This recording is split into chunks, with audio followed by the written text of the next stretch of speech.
Hi, I'm Dave from the Garmin Aviation team, and welcome to the virtual AirVenture Oshkosh experience. Now I'm standing today in the Garmin certification hangar in Olathe, Kansas, and behind me is a C90 King Air. The reason that King Air is here is because we're getting ready to certify our new GFC 600 Autopilot in it. But this airplane came to us with a full Garmin panel, and let's go ahead and take a look what it has.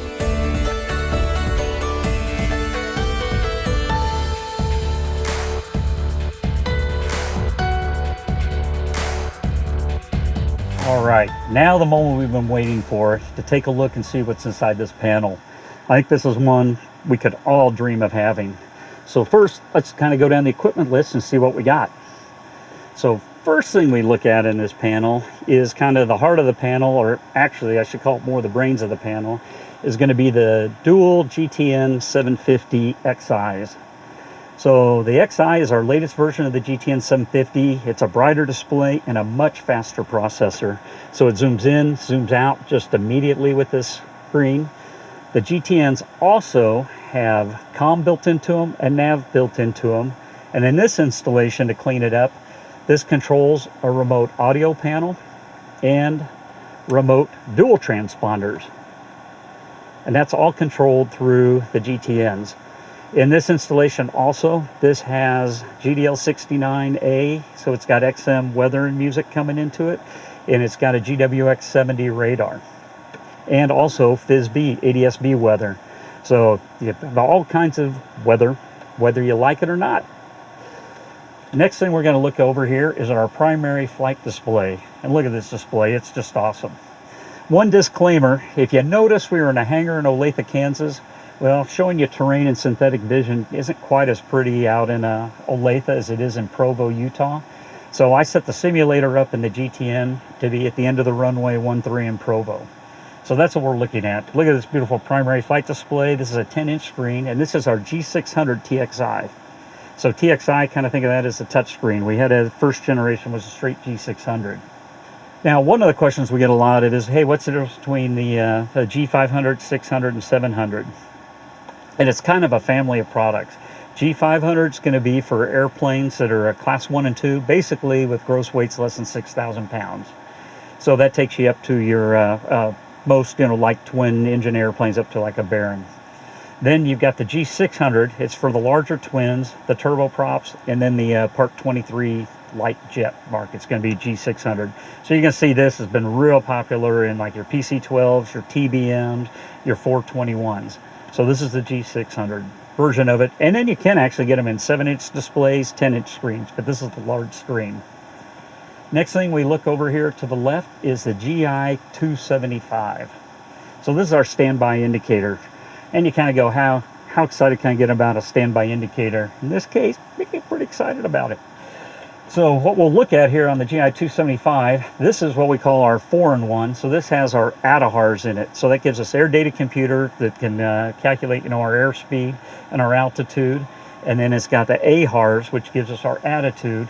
And in this one, we also have a magnetometer, so we have heading information. So this is our backup. So and again, a 4-in-1, it's got airspeed, altitude, attitude, and heading in it. The unique thing about this, in this case, it is strictly just a backup attitude indicator, but this indicator can be about darn near anything you want it to be. And we got a great video on this too. Go look out on YouTube. My buddy Jordan goes through all the functionality on this screen, because it can be a moving map, it can be a rad out display, it can be an engine display for your continental Lycoming. So take a look at that video to learn more about the 275. Now, up on top of the G600 TXI is our GCU 485. And all this does is give you dedicated controls for down here. So I got a dedicated heading bug. I got a dedicated altitude pre-selector, dedicated baro input, and same thing with airspeed indicator and vertical speed. Even a CDI selector on that controller. So again, you don't have to have it, but it does get you, once you get your muscle memory down, you can always reach the same place. And we'll go into a little more detail on that later on. And last, and definitely not least, is the muscles of the whole thing. What we're certifying right now, why this airplane is sitting in our hangar, is the GFC 600 Autopilot. And this is a no excuses autopilot. One thing Garmin does really well is fly an airplane. And a lot of it is, this is extensive flight test, because we do full envelope protection. What the one thing this does have is our ESP, our electronic stability protection. And so what that'll do is, if I'm hand flying and I start to overbank the airplane past 45, I can override it if I want to, but get past it, it'll just give you a little nudge to try to get you back to center. Hey, if I'm hand flying, I start to fly into a stall, it can give me a little push down. If I overspeed, it gives me a little push up. If it doesn't think anybody's flying the airplane because it's starting to go like this, it's going to turn the autopilot on in the level mode. That's all standard with this autopilot. The features are probably I like the most is what we call underspeed protection. That's when the autopilot is on, we're going to keep the airplane from stalling. So and again, most people flying a King Air don't fly it into a stall, but since we don't let the airplane stall, right before it gets to the stall, we'll push the nose down. What that does let us do, allows us to do coupled go-arounds. So normally it's a dark night, you've been on autopilot last 3-4 hours, you get down on approach, it's fogged in, and you hit go around, the autopilot disconnects. In this case, command bars go up, the airplane pitches up, and we allow that to stay on because we're not going to let it stall. And then that gives you opportunity just to start adding power in, get your flaps and gear and clean up the airplane. Then you can just go over, push nav, and it's going to fly the full missed approach. You can go on forever without this autopilot. Again, it's a no excuses autopilot. So now let's kind of get a look at the big picture. Why do you want all this glass in your airplane, or what's the benefit of it? So when we get that question a lot, why would I want dual GTN 750s? Hey, the more maps, the better. Now, because these aren't just simple maps, they've got terrain, traffic, weather. Like I pointed out, you got weather from radar, you got weather from NEXRAD. So even having dual GTN 750s side by side like this setup is, I think it's fantastic. I could sit there, I'm getting ready to shoot an approach. I can come back here. I can go ahead and bring, my approach plate up, charts, do things like that, have that set up here. One of the things I could do is overlay NEXRAD on this map. This radar, this is a dedicated radar page, but I could actually overlay active radar on the map. So I could have these side by side, one looking at active radar with the exact same picture of what the data link, image is, and compare them side by side. So the redundancy is great. They cross-stock and they cross-fill, but having, more data in this case is actually kind of nice. Because again, you just had a radar display dedicated in the older airplane. Now, 3/4 of the time, you're not flying through thunderstorms, so now you got the use of another moving map, your taxiway diagrams, everything. But then, if you want more maps, we can do that. So now you come over here to the G600. Right now, I'm showing the big primary flight display, but like our G3000s and 5000s, you've got the ability to split screen it, and now I got it primary flight display and a multifunction display.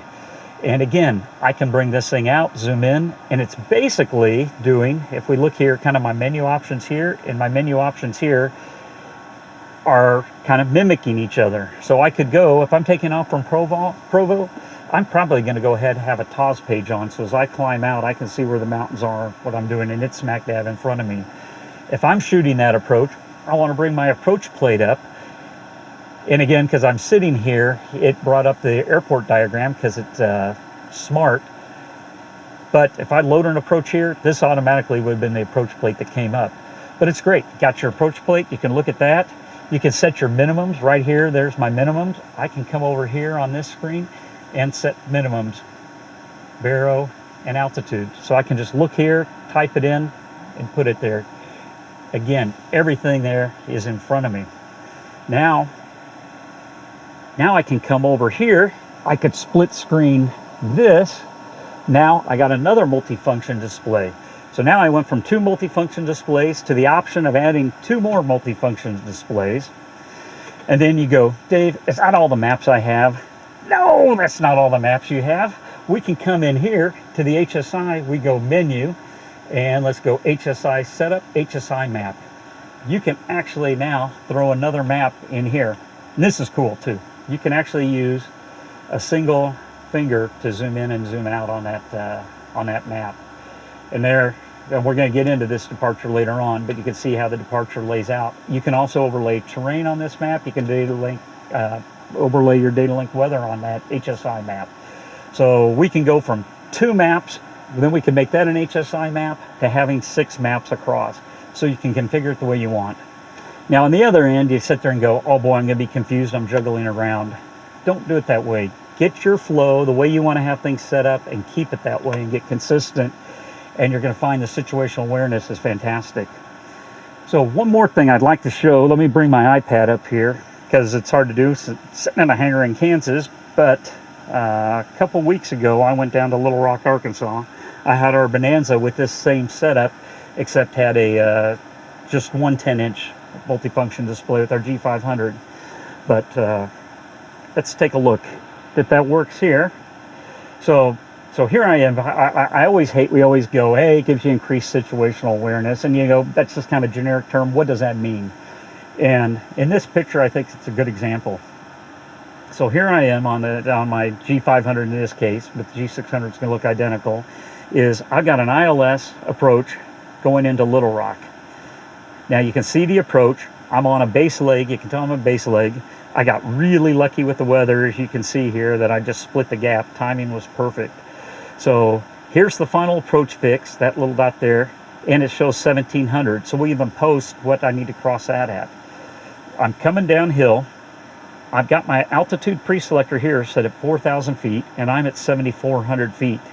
This little blue arc, that's showing where I'm going to hit 4,000 feet. So they cleared me down to 4,000 feet. I look at the map. I know this is going to work out well because I'm going to hit 4,000 feet just before I get here. And that's going to give me time. That's going to be a couple miles before I intercept. That's going to give me time to get down to the 1,700 feet or to intercept the localizer, the glide slope outside. It's just, I know exactly where I am. Now, how far am I from center line? I can go over here to my HSI and look. There's 23 nautical miles. Oh, there's a picture of a XLS. Let's go back here. So my day job, I get to sell G5000 XLSs. That's not awful either. So you come around here, and that shows 23 miles. That's how far I am from center line of the localizer.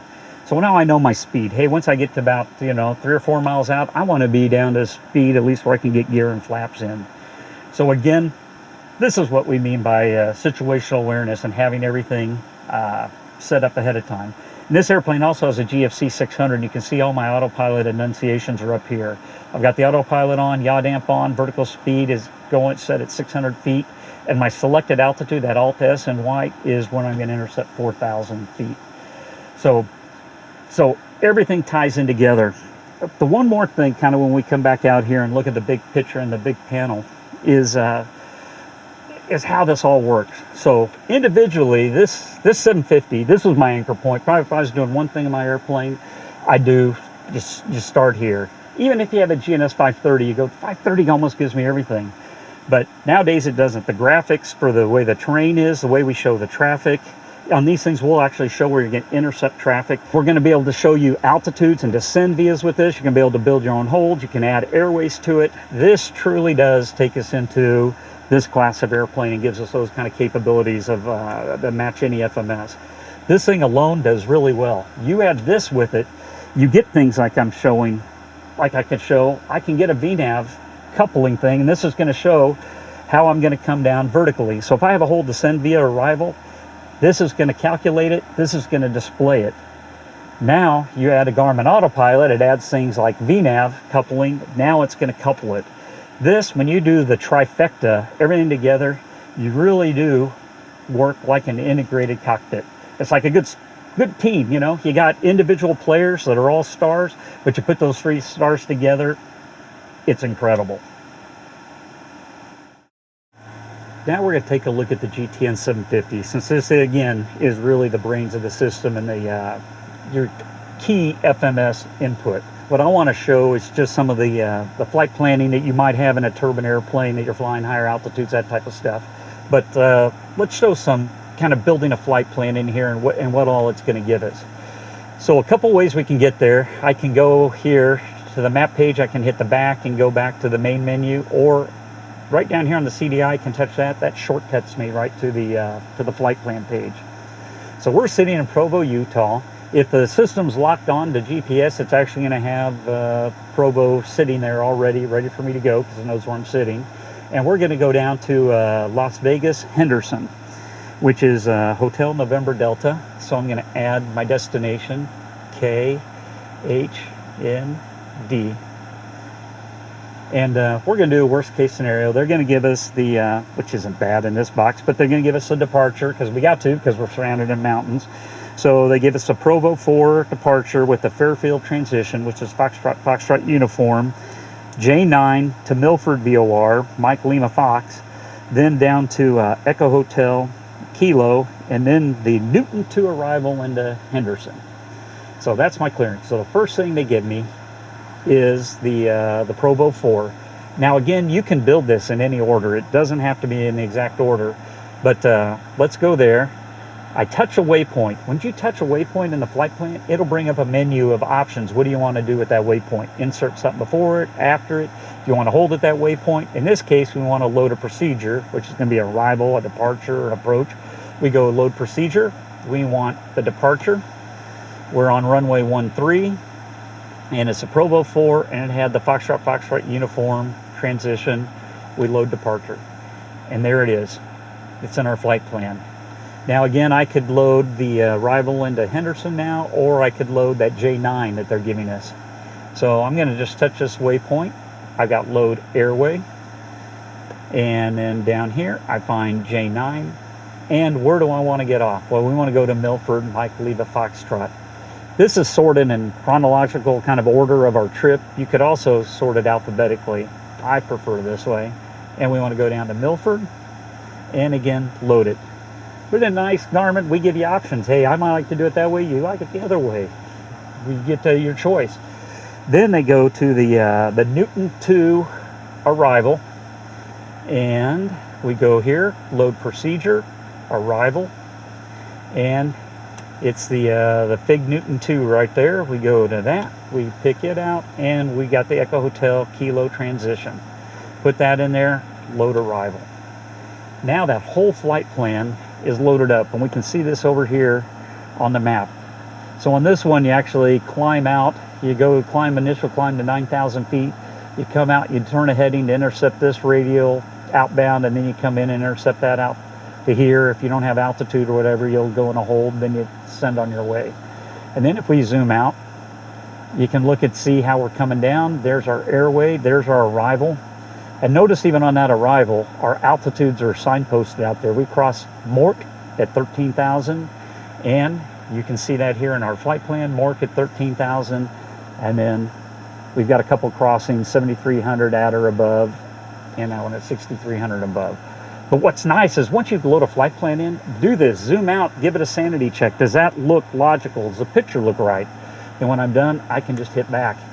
And that's really what I wanted to point out, that if you do have arrivals with, hard descent points, you can go in and it's going to put them in here. And you can touch the altitude and decide what you want to do with it. If I wanted to change that altitude, I could edit it.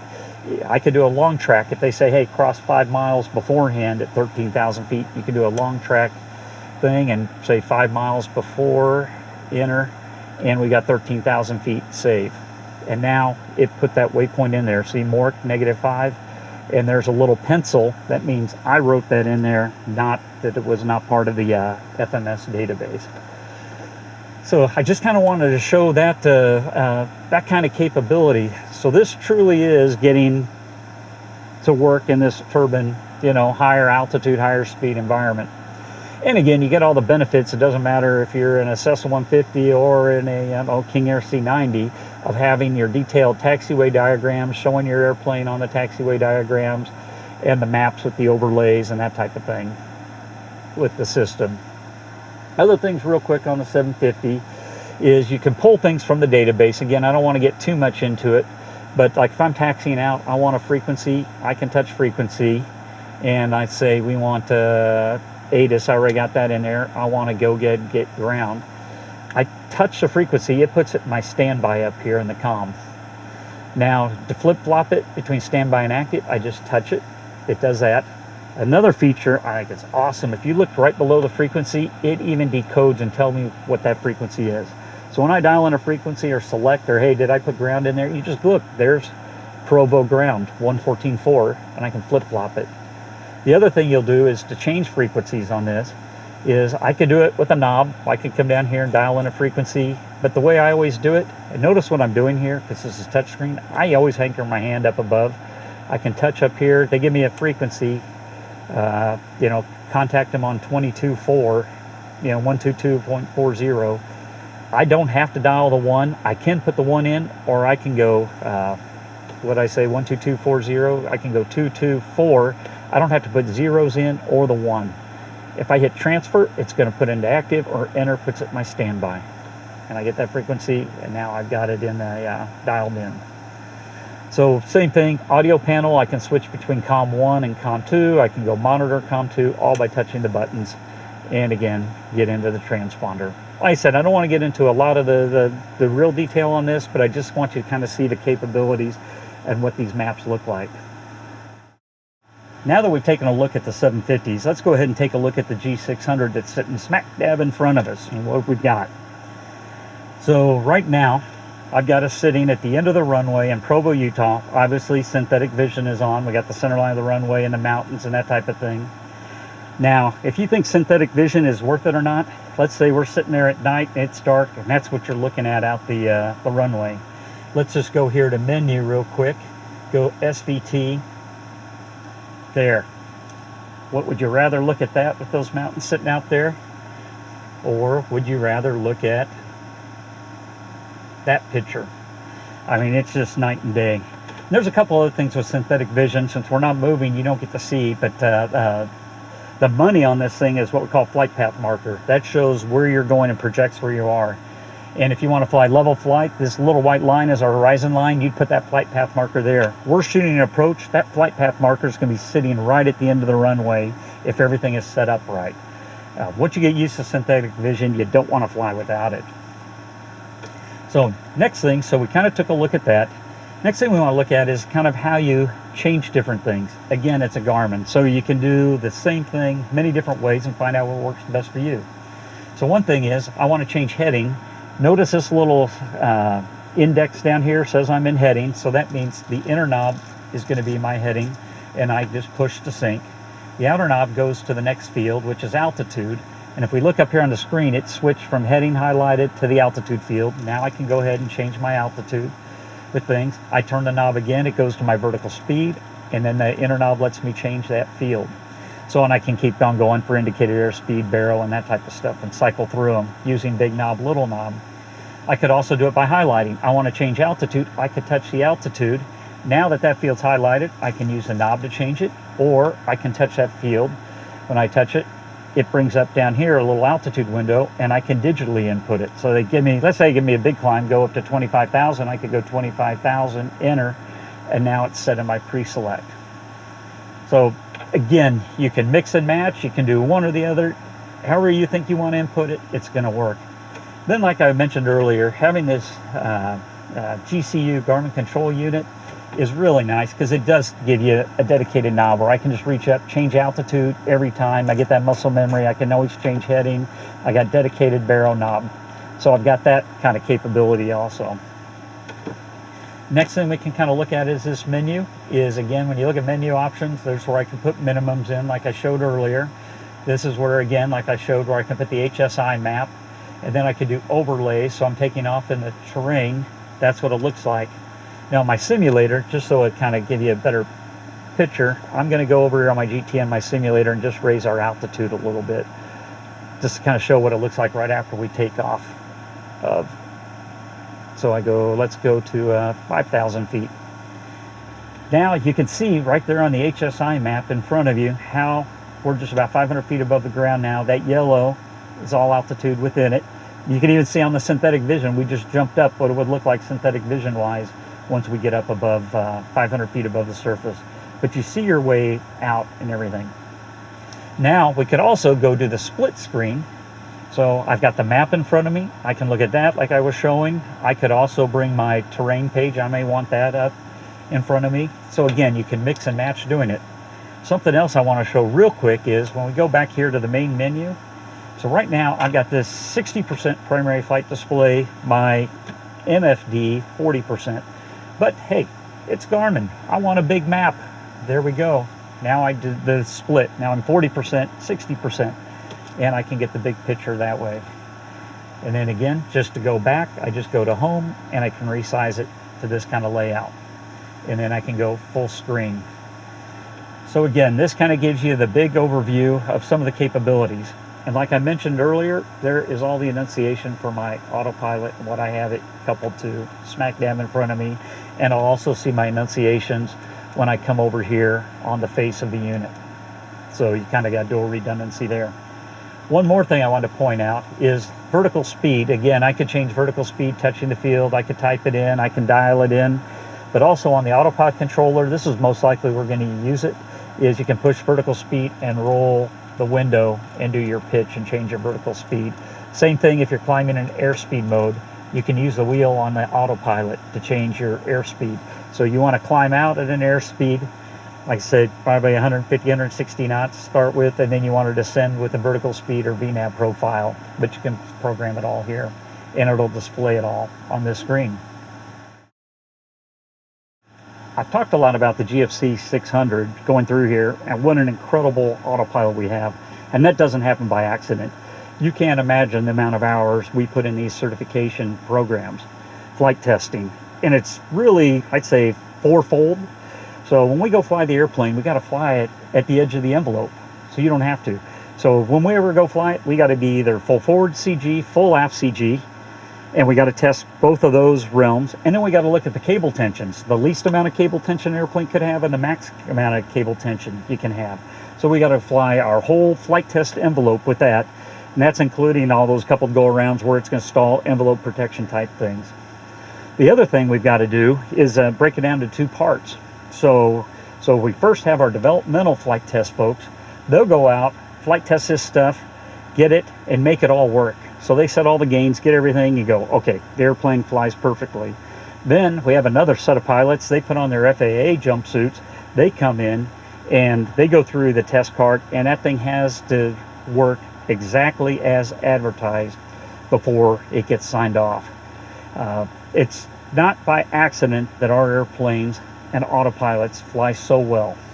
So really, if you want more information on what we have in this cockpit, definitely talk to your Garmin dealer. They're going to be the expert, because hey, what do you have to start with? What do you want? Because like I said, you can piecemeal it or do it all at once.